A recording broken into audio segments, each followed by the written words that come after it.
Hi, everyone. It's Spicy Peter here with Chachi. And, we got our pal, Michael Lindsay Hogg. And every time we get together, we're here to have fun. And let me tell you, Michael, after watching the Get Back documentary part 3, I got 2 quick questions. What kind of cigars were you smoking?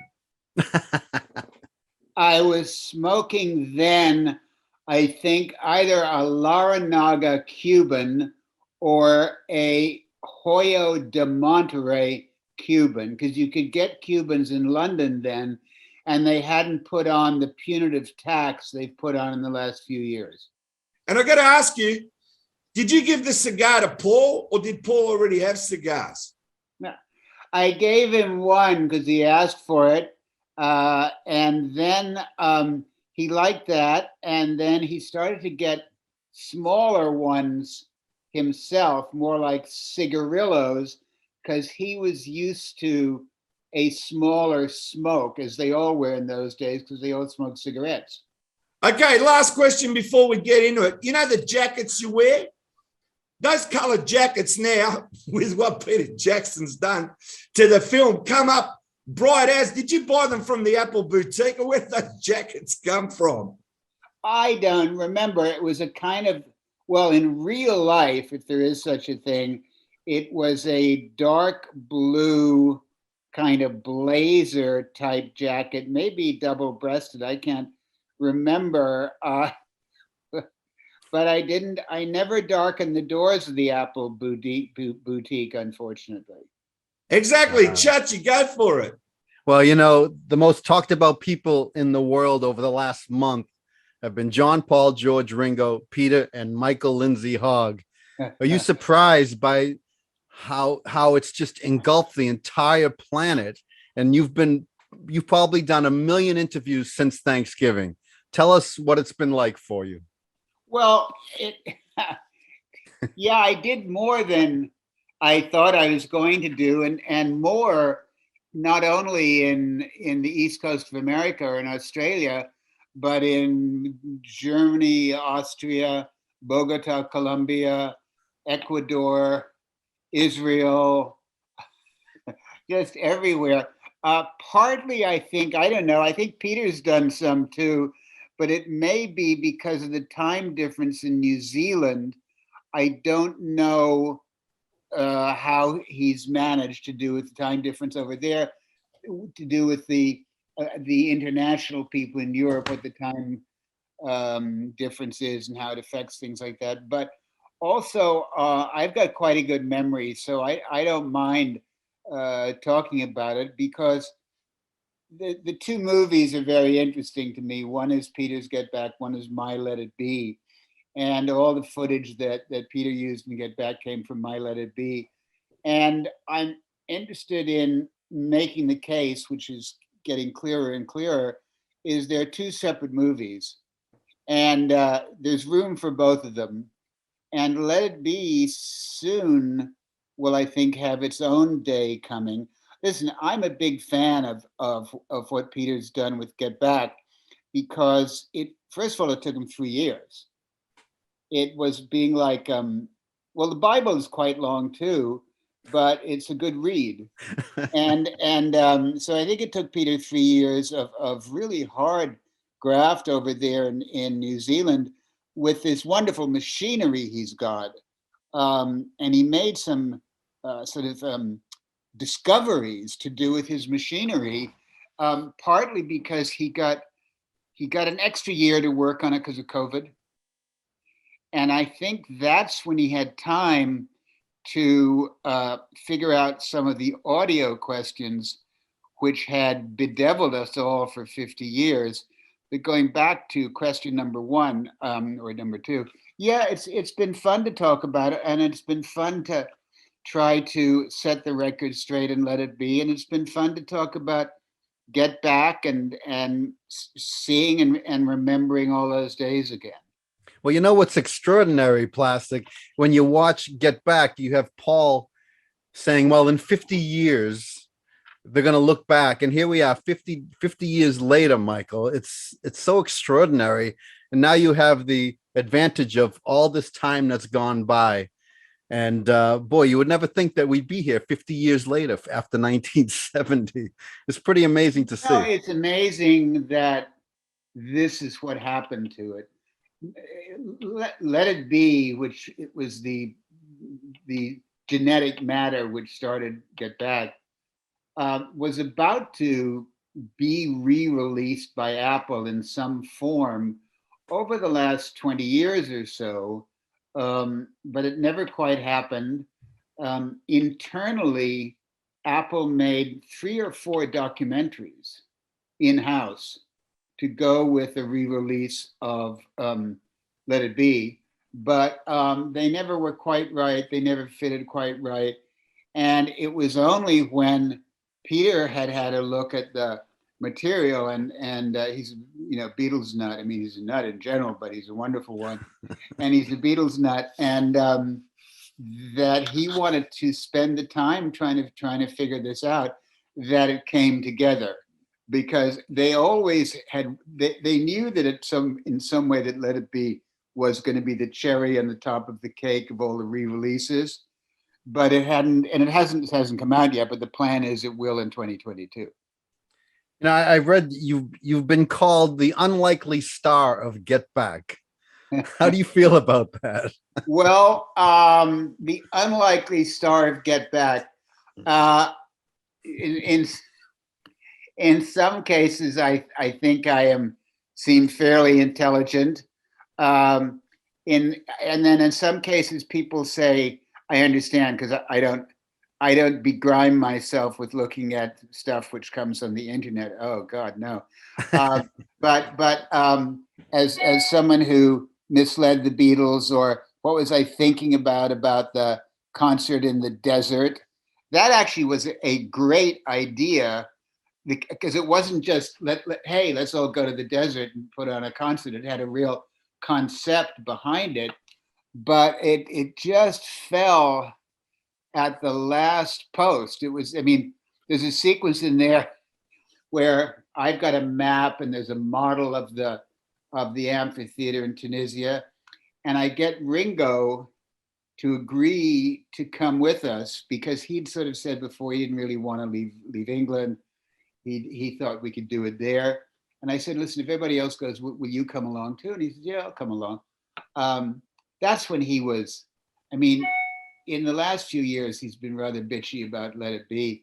But when we were shooting Let It Be, he was the most, he was the funniest, the sweetest, the most unusually intelligent guy you'd want to meet. And I don't know why he ate the wrong cookie. I don't know, but he was great. So he agrees he'll come along, and I say to them, so this is it. This is a yes now, right? Because yes was a very hard word to get out of them. And then John said, as he was leaving, he said, it's a yes now, but we can always say no tomorrow. That's right. And what I want to say is with Sabitha, right, in Tripoli, what blows my mind is now, because I've seen your footage, I can't sleep thinking what that concert would have been like had it been there, or had you gone to Greece to one of the greatest amphitheaters and hired the stuff there. That would have been the concert of the future, concert of the millennium, easily. And as I said, when I'm watching the footage and George goes, oh, let's just go to a club and play at a club, or let's just play here at Twickenham and give out tickets, and then let's go on a boat. You are the Cecil B. DeMille, right, of 1969, doing what you did. So many cameras, so many microphones. And I'll tell you something, Michael, every single Beatle fan in the world owes you the biggest gratitude, because you got it all, and it's all on film. And I can just tell you, I was 11 years old. I live in Australia. I don't know what's going on with the Beatles in the rooftop. I remember that day when I got told the Beatles played at a rooftop, then the Beatles broke up. I didn't know anything. But now that I see this footage and I'm older, I get it. And you become a character in the story. Like, I'm watching you more than I'm watching the Beatles, and you got the cigar and you go, yeah, let's do this, let's do that. And then you go to Ringo. You go, you know, we're both 28 or whatever you said, and then you start calling the Beatles code names. I think you called Ringo Russia, and then you gave them different country names. Tell me about that. Well, I've got a pretty good memory, but they all had different code names of European countries: Russia, France, Germany, and Italy. And I think, this is me thinking, that it might have been because we were recording it that they didn't want to go on record as particularly saying, this is what we want to do. So then in order for them but to say what they wanted was we gave them code names. And so that in the future, 50 years on, people wouldn't know who'd wanted to do what. That's the best memory I can make of it. Because I mean, I know we had code names. And why you need code names with 4 people? I mean, maybe if you have 15 people, everyone wants a code name, but four people with code names. Yeah, I mean, it was an interesting experiment to call them. Well, Ringo was Russia. Christ knows why, because he's one of the smaller countries in the Beatles. But what the idea was, just so it's more than I just had. It started. We started talking about it early on, second day, third day, and Ringo said, "Why don't we do it in the cavern?" And I said, "Cavern was great for you guys then when you started, but I don't think it can hold you anymore emotionally. It can hold you physically, but not emotionally." And then someone thought about doing it in a field, like in Primrose Hill, or maybe at the Roundhouse and then at Primrose Hill. And I said, well, a field is nice, but all it's really got is grass and trees.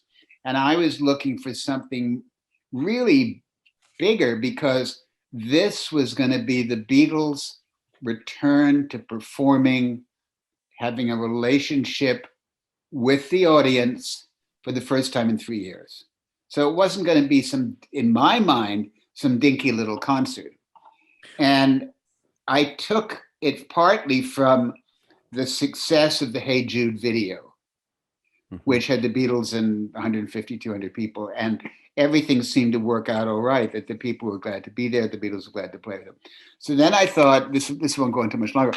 So then I thought, why not try to find a place somewhere in the middle of the world, in the ancient world, where they, like Mesopotamia, where they discovered beer or wine, or Iran or Iraq as they are now, or Libya, somewhere like this, where there's a place on the shore of the Mediterranean, which will be great. And so the idea was that at dawn, with the sun just coming up through the ancient forms, Mal and Kevin would start setting out the instruments and the amplifiers and the drum kit. Slowly, slowly. And then over time, maybe you do a dissolve, the Beatles come out. Now it's like 7 o'clock and well, 8 o'clock for them. And then they start tuning up. And as they start tuning up, the music starts to go out across the desert.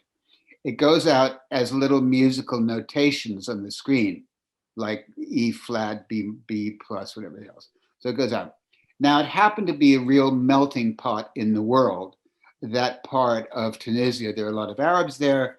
There are a lot of Blacks in different kinds of communities.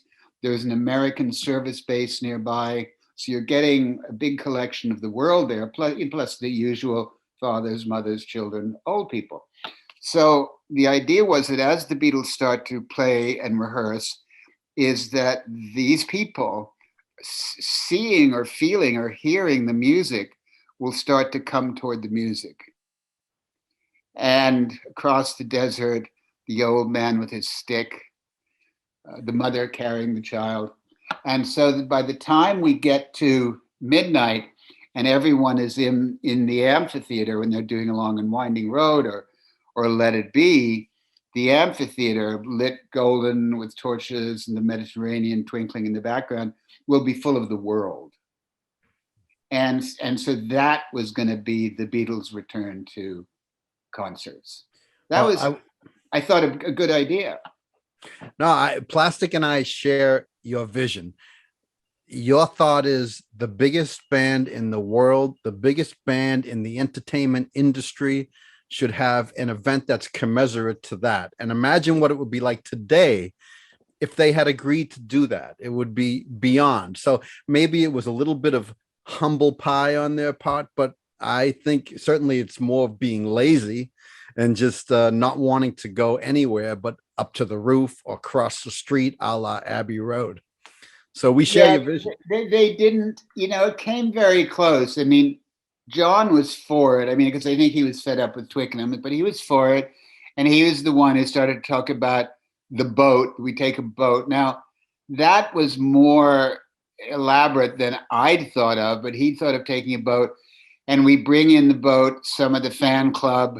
I mean, so the Beatles and 100 of the fan club. And that's going to take 6 days going to Africa. I mean, the mind boggles at the logistic of that. I mean, who's going to eat what? Will the Beatles be cordoned off so they don't have to exchange autographs with the fans, or will everybody be in each other's arms all the time? Anyway, we were going to get there, and the boat. I thought we just all fly there and we pick up the audience when we got there, because I wanted the audience not particularly to be a white audience. I wanted to be a mixed race audience, yeah, and so John was okay. Paul was okay. Yeah, I mean, he got it, and he would if the others had said yes, he would think good, because he wanted the Beatles to do something. That was what his agenda was. The Beatles were going to do something. Ringo kind of said, okay, yeah, if everybody else does it, I'll do it. So I kind of had 3 votes, and then George said, what's it going to cost? Who's going to be paying for all this? Which was an interesting remark, partly because they were getting anxious about money. That since Brian Epstein had died, and before everything which happened at the end of 1969, Alan Klein versus John Eastman, Lee Eastman, there was more money going out than coming in. And royalties were not being collected on, and Brian might have made some deals which might have been not as advantageous as they should have been.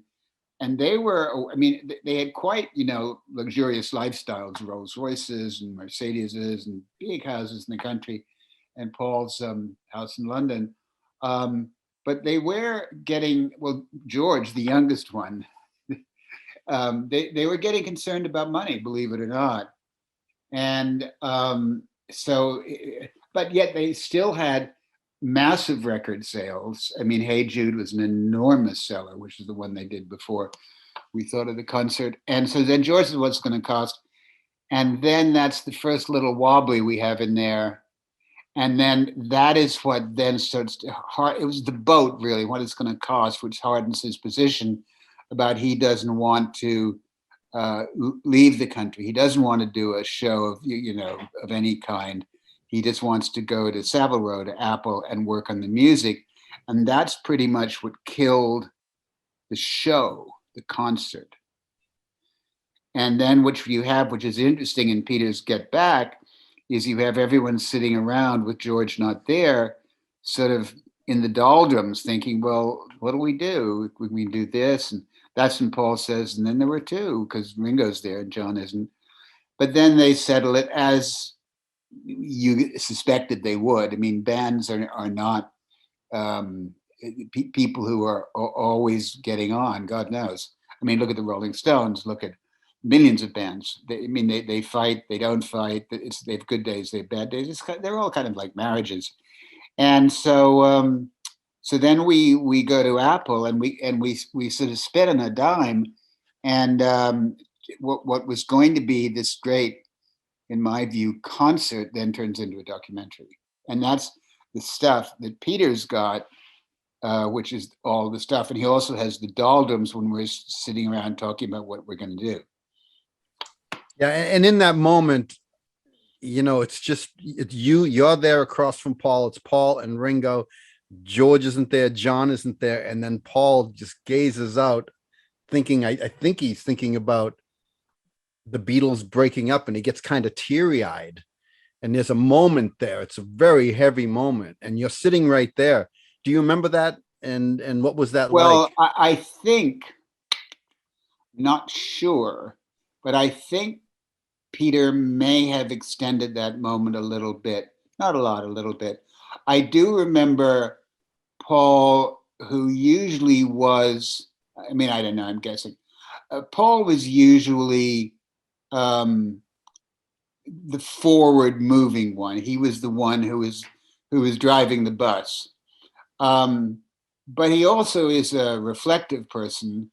And the last thing of the four of them, in my opinion, the last thing he wanted was the Beatles to break up. Right. And John was already halfway out the door with Yoko. George was halfway out the other door because they weren't listening to his songs enough and giving him his due as a songwriter. And that also has financial repercussions. And if you have an extra cut or two on the album, you get more attention as a songwriter. You also get more money. And so I think Paul did have the sense that they could break up. Now, I don't know why no one had thought, particularly at that stage, which they did later on, why they couldn't have Beatles records and then 4 solo records. I mean, Paul made Ram very quickly after. I think he probably made it before the Beatles broke up. George had a nice handful of songs. John did too, if he'd worked on them, because he's a bit probably taking heroin or something. And Ringo always, Ringo is a solid seller of singles, which then made albums. So they could have done solo and then stayed with the Beatles. I mean, a lot of people have done that. But I think Paul was genuinely seeing for the first time what it might be like if the Beatles broke up. Michael, to have all the songs on the film that you've captured. For example, I love the part where Ringo's playing Octopus's Garden and he does 2 verses. He said, this is the song, and he plays it, and everybody stops and thinks, what a great song. And straight after 2 verses, he goes, that's all I got. Oh, yeah. And then that is such a moment of what you might call collaboration and brotherhood between him and George, who were, when they weren't being Beatles, they were exceptionally affable and friendly and sensitive men. And see George trying to help Ringo compose that song, and Ringo saying, oh yeah, I get that. It's one of my favorite moments in the movie. And even when Paul he's strumming on the bass while he's waiting for John, they're sitting on the other side, George and Ringo, and he's just tapping the bass, and then he starts the beginnings of Get Back, and the other ones are moving their heads, right, trying to get it. Then John comes in. I mean, what a moment to capture all these things, like George doing I Me Mine, like, bits of these songs where we see these fragmentations churning and becoming a song. I mean, that's never been before, how the Beatles actually work or how the songs come into their head. I just think that part is so amazing that you've captured everything on film now, and we get to see something we never knew about. It's just brilliant. Yeah, I mean, the Beatles had not been filmed very much rehearsing. I mean, maybe 5 minutes here and 5 minutes there. And it's funny that on day one, when we were putting the microphones out, and George said, are we going to be recorded now? I said, yeah, we're going to see what you say. And he said, oh, I didn't get that. I thought we're just going to be making songs. Yeah, I mean, I thought, just like a fly in the wall, like any person who was alive in 1969, who was in their 20s or teens, would be thrilled to figure out how the Beatles did it. And then what you find is that they take, they have a melody, they have a tune, and then they try to fit the words in. And sometimes they get the words and sometimes they don't. And then they'll put in something which will scan, like John suggested, George, that he uses the word cauliflower, which will scan and keep the tune going, the melody going, while they come up with other words. I mean, that's fascinating. I mean, that's, but remember, Yesterday was originally called Scrambled Eggs. Yeah, that's right. And the That's great right. thing is when you're looking at this film, it's like you don't know what turn it does. And I'll tell you, I'm amazed when when George wants to quit the band and he goes, I'll see you around the clubs. And then we move to the footage of Yoko Ono singing Avant-Garde. And I freaked out because that's like a left turn I never expected in 69. And that blew my mind. Those few couple of moments just blew my mind with John and Paul really digging Yoko singing. And they've shown that in 69. That would have been amazing too. Well, yeah, that happened right after the lunch, that when George had said something down at Twickenham, which Peter has rescued the audio of, and I think I'm going to just quit the band. But then he'd come up when we were having lunch. He usually joined us at lunch. Lunch was, it was in the studio restaurant or the when I say studio, I mean the Twickenham restaurant or the canteen, you know, is chicken or pasta, that kind of food. And he would usually join us with the other ones there, and sometimes our DP, Tony Richmond. And he then stood at the head of the table and said, I'll see you around the clubs. And he left. John says, let's get in Eric. He's not such a headache. And then we go back to the studio, all of us digesting George having said, see you around the clubs. And then it starts with John and Paul and Ringo starting this furious riff, loud and fast. And then George used to have a little blue cushion that he sat on the edge of the rostrum. And then Yoko sits on the blue cushion, taking his space. And then she starts to do her Yoko singing. And then it's sort of crazy because Yoko suddenly becomes a totally different character in the movie than she had been before. Yeah. Well, one of the couple of quick things. I love the moment when you and Ringo exchange I love yous. I thought that was very, very sweet. Yeah. And then I love the fact that Paul is defending John and his love for Yoko. He didn't have a problem with Yoko being with John, it seemed like. No, I think the issue was if anything, a cultural issue. I don't mean because Yoko's Japanese at all. I mean, all of them grew up in the north of England. And they were born, all of them, except maybe George, in the Second World War. And they then became 3, 4, 5, 6, 7, 8 after the Second World War. But that was a rough time in England, and especially up in Liverpool. A, where it's cold, B, where it's not a rich city.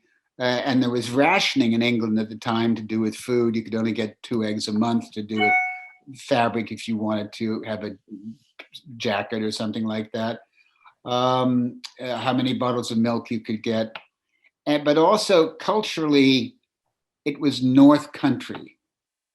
And so the wife of the family was not expected to take part in the husband's work.